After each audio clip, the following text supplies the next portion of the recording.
So, being able to work with Sir Ian McKellen is not a bad way to spend your time.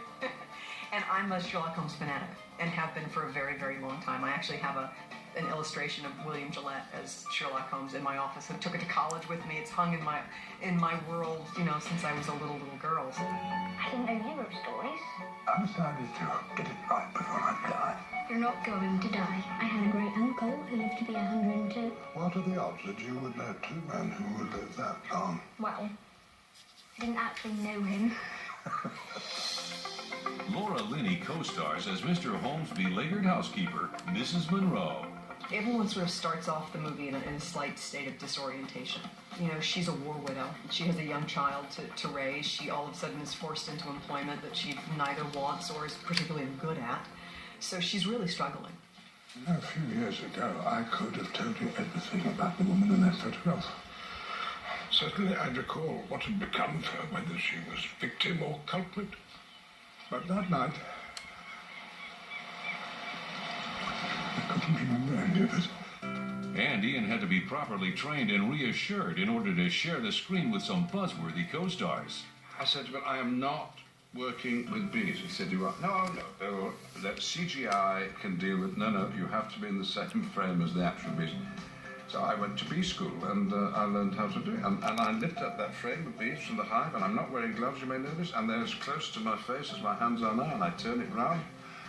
You just have to talk to bees, smoke them a little bit to get them a little bit drowsy.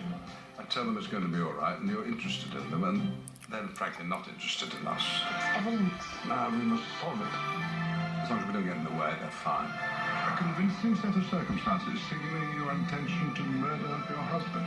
No bee stung me in this movie, and no bee was harmed in the making of this movie. Mr. Holmes. I think we killed a wasp.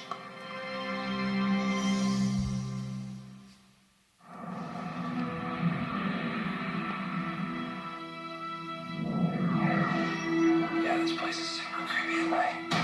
All right, here's the stage. Let's do what we came here for. In the creepy horror film The Gallows, a group of teens unwittingly stir up the spirit of a student who was killed during a school play. My character, Pfeiffer, who's head of the drama department, gets the rights from the school board to bring the play back so that we can finish the show. And those that aren't in the theater but have to be in the theater class in order to graduate, they don't enjoy it, and so they decide to sneak around in the middle of the night and take down the set so that they don't have to do the show. I just knew that the high school setting would be great, and it hadn't been done in a while, or it hadn't been done, and there's plenty of things to be worried about when you're at high school during the day, and especially at night when the lights are off.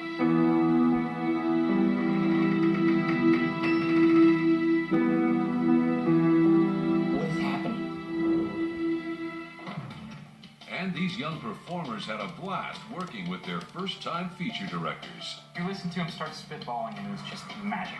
Yeah. Chris has got some good things going on. Travis and him just like they would make the craziest ideas. There was just so many things that we could have put in there. Why did you say that? In our original script, actually, we had more characters. But we wanted our characters to be strong and relatable and people that you could gravitate towards and actually like.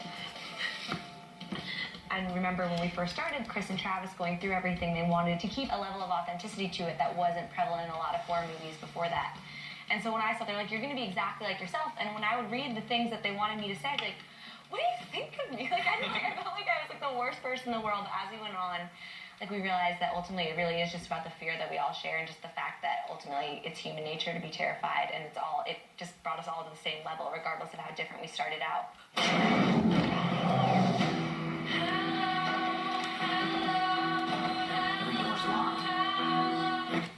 And the directors were thrilled to have the freedom to make the film independent of a big studio.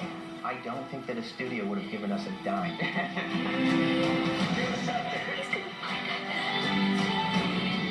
I don't know that I don't think that it would have been as worthy of the great theatrical release that we're getting through New Line and Warner Brothers. We gotta pull the fire alarm.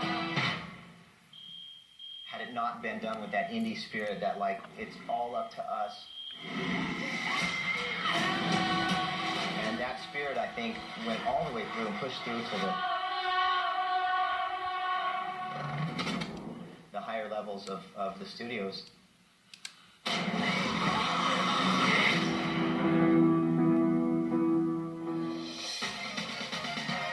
Coming up next, Christina Applegate, Blythe Danner, the Comedy Jam featuring Toby Hicks, and the Music Download with Demi Lovato. Closed captioning provided by... Resolve to turn heads this holiday season, starting now with Rock Retinol. It's up to 2 times stronger than imitators. Try Rock Retinol Correction Night Cream. After 1 week, fine lines appear to fade. 1 month, deep wrinkles look smoother. And after 1 year, skin looks ageless. Make your Rock Retinol resolution today and put your best face forward in 2016.